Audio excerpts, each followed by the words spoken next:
Hey guys, welcome back to the channel. If you've got to press your motorcycle chain yourself and you're not entirely sure how to use the Motion Pro PBR chain tool, this will be the video for you. We're going to be pressing a chain on a 2002 GSXR 1000 swap bike. So yeah, stay tuned, coming up.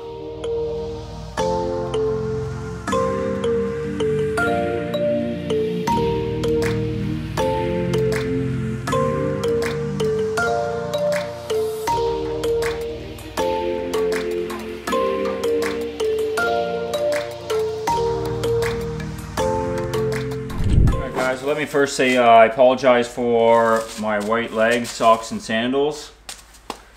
It's just one of those days, you know. So I'll go ahead and I'll show you guys how to remove the old pin at the end once I press this one on, because it'll make more sense when it's got some tension on it. Now I got my new one. I got to go ahead and put my lube on. Now you got 4 washers, right? It should have came with 4 washers with your master length. So you right away slip 2 of them on the pin side. Put a little bit of the good stuff here. Whoa. You don't need a lot.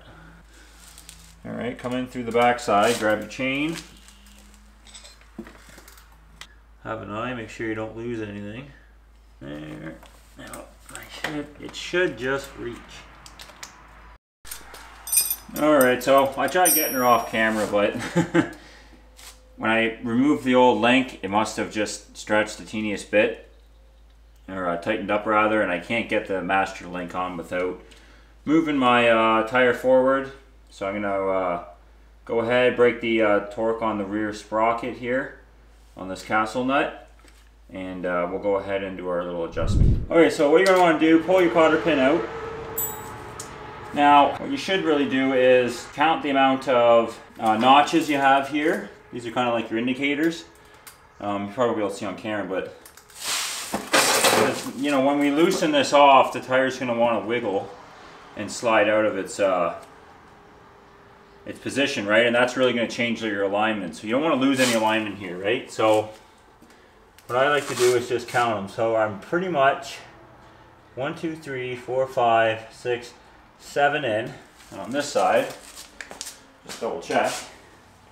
1, 2, 3, 4, 5, 6. 1, 2, 3, 4, 5, 6, 7. But I can tell it's almost a teeniest little bit off. So I can lose, well, about half a millimeter, but you get the idea. You want to basically put it back to where it was when it's all said and done, right? So we're going to go ahead, crack the torque on this. See, and I can see the rear axle moving. So from here, I should be able to, like, I don't want to undo this completely. I just want to loosen it up enough so I can kind of move the tire back and forth. And that should slide this. But, you know, I got to get the tire forward. So that means I'm going to have to get this jam nut broken here, 12 millimeter. Just loosen her off a smidge. And then I got to bring this adjustment pin in so I can get my tire more forward, right? Now remember, I was 7 and a C here forward. So I'm going to go to the other side and do that. Alright, so I broke the torque on that. I worked it back maybe a full turn. And I don't need much because I almost got the chain on by hand. It's probably an indicator that my chain was pretty loose. It's kind of loose, so now what I'm going to do is grab a mallet. I should be able to give this just a love tap. There we go. So it moved the whole rear axle forward, just a smidge, right? All right, there. All right, so thought I'd bring it down a bit closer so you can actually see what's going on here. 2 washers with the lube. And now I got my other 2 washers, so I'm going to put a teeny bit more lube on here. Oh, this stuff comes flying out, watch yourself.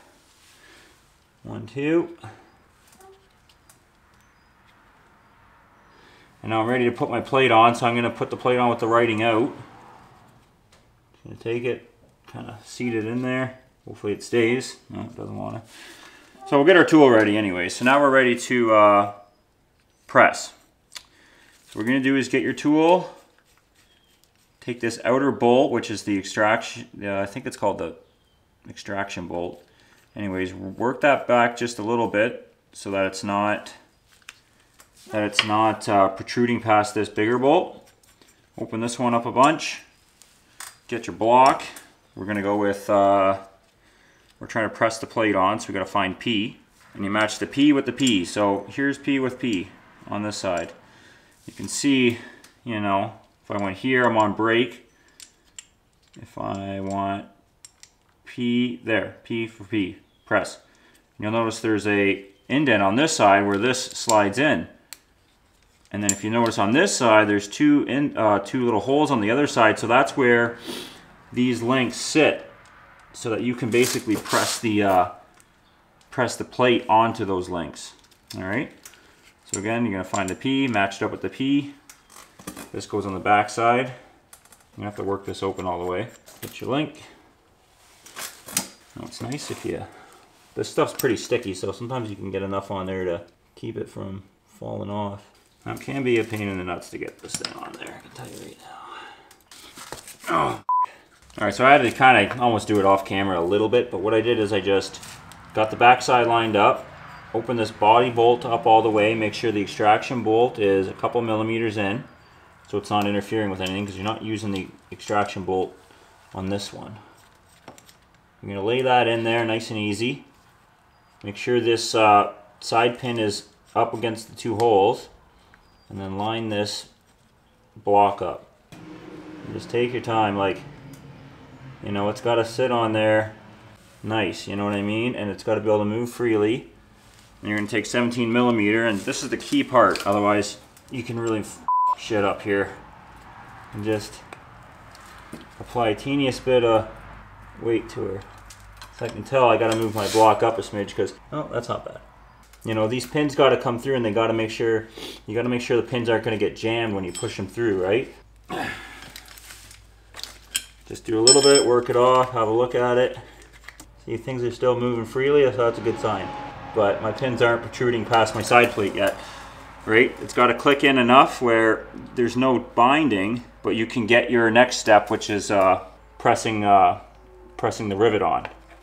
Like right now, I could never get at the rivets because it's not protruding past. So I'm gonna keep going. Got my back lined up. I got a bunch on that one, so again, I'm gonna work it back. Making progress, that's for sure.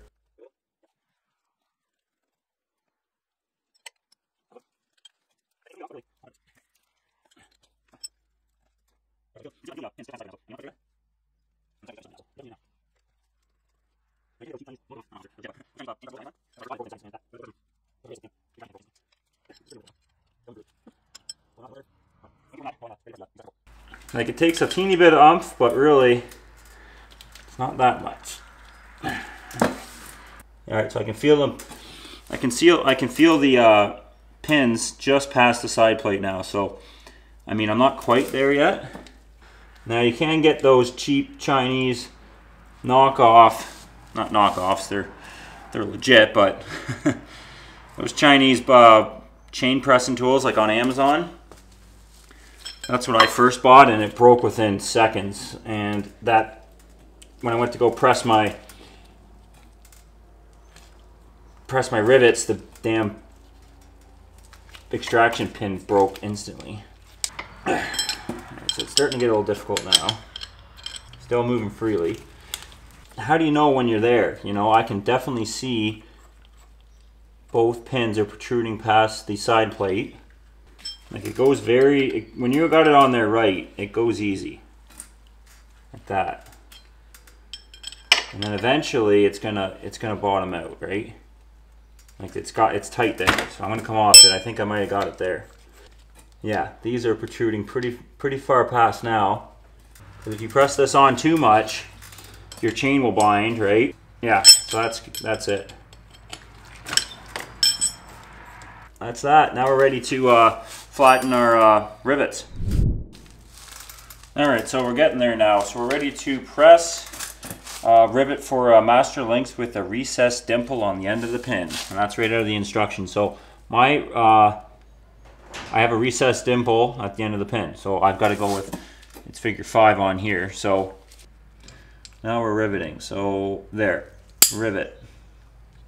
The R is next to the rivet. And you can see now it's kind of reversed. I got these 2 pins here and this hole here, which will line up perfectly with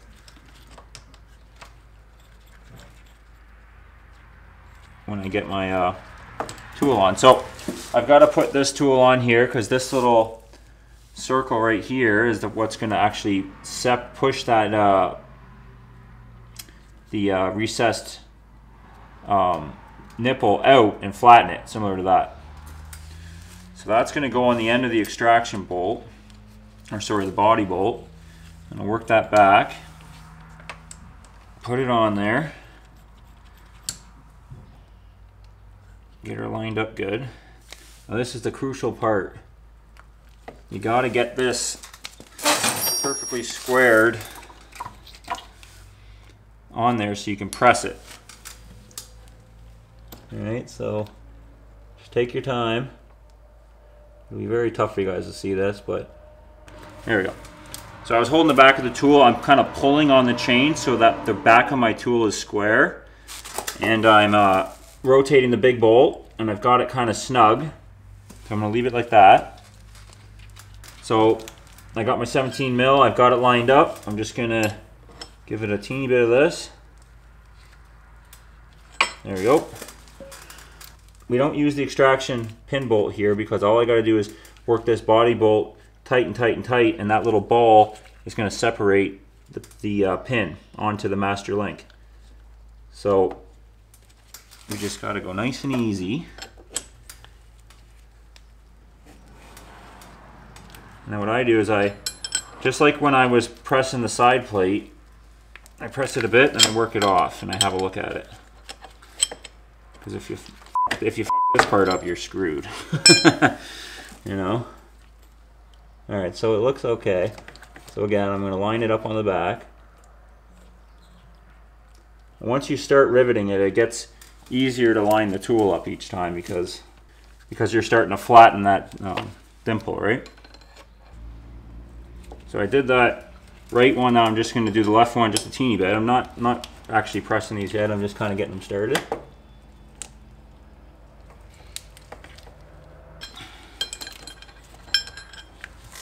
I'm just having to look at the ends and making sure they're nice and flat and like square, you know, because if I'm going in on a bit of an angle, I'm going to be pushing the pin against the side plate and it's going to bind, and then I'm going to be totally hooped. So I'm going to keep going with this now. You want to just kind of, you can feel on the back when the back of the chain is sitting good on that block. That's key, right? Because that kind of helps you line everything up.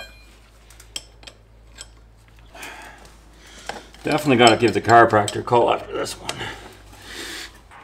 A little more. I'm really starting to flatten it out, so. And it's getting tight, so I don't want it to get too tight. Yeah. Like, I'm confident that's not coming off, so. I mean, the mechanic's gonna either pass or fail the bike on that anyhow, so. To me, she's looking good. I got no binding still. It's nice and square. I think we're done. Now we're going to go ahead and we'll adjust the alignment for the back of the bike now.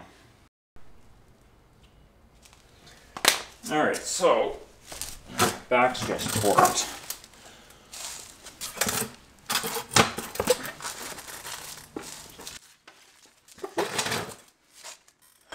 Get my tool out of there. So it's like I was saying, right? I had 7. So I got to count my notches. 1, 2, 3, 4, 5, 6, 7. So I'm a whole mark too far. So I'm gonna go ahead.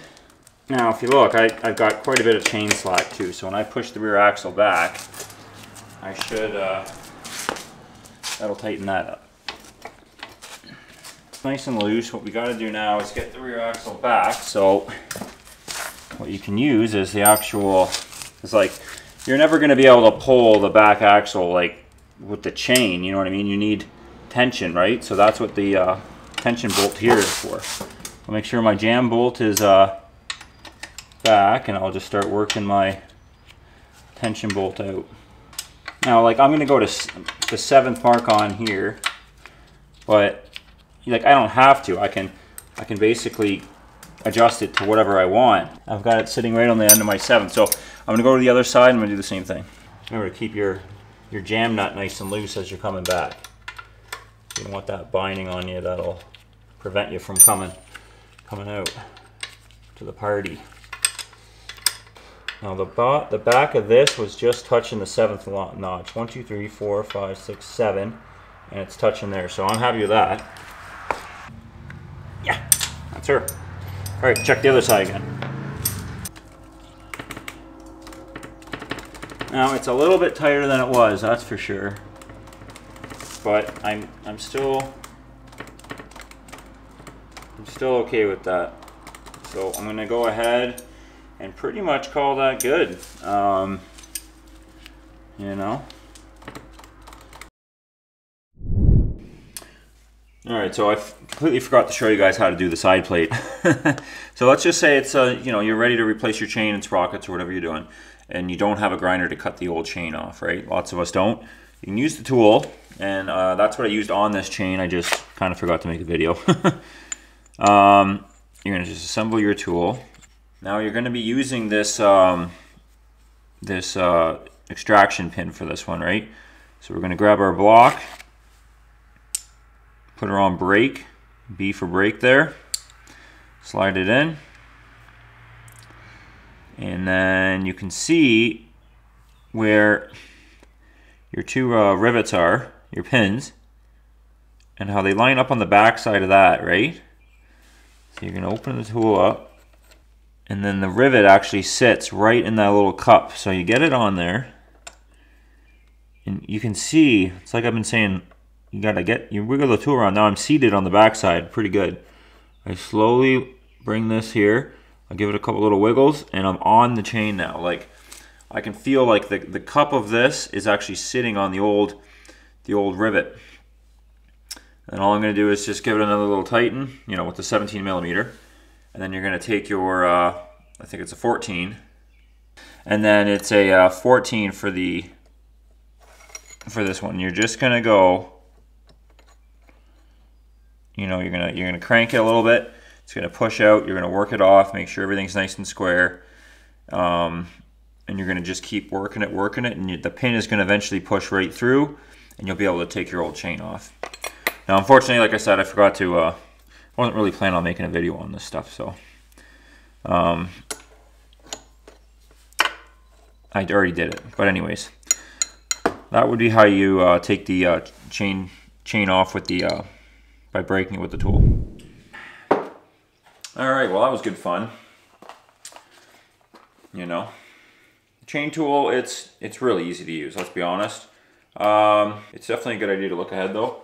So, you know, the biggest thing is just making sure that you got this tool on the back side. You're pulling a little bit on the chain. You know, you're doing little tiny increments. You're backing off, you're looking at what you're doing, and make sure that you got it right. You know what I mean? Yeah, other than that, that's it for the chain tool. It's really not too bad. I highly recommend you buy a Motion Pro, this exact one, PBR chain tool. I'll put a link in the description. I went ahead and I bought the cheap Chinese Amazon ones, and like I said, it broke within a second. Like that pin, basically, I tried working the, shooting the pin out the old chain, and the thing, it just went like a limped dick, you know what I mean? It broke right away. I threw the whole thing in the trash, and I swore, and then I came back a week later with the better tool and got her done. So highly recommend you pick that one up. Also, if you have a GSX-R 1000 sport bike or any other bike, you want to consider subscribing to this channel. We do little how-to videos on here. We also got a 10-acre homestead. We're kind of a mix-up between homesteading and how-to. And yeah, I've got quite a few videos on the GSX-R 1000. Just your average maintenance stuff mostly. But yeah, so anyways, I'll quit rambling, and you have a good day. Catch up to you next time.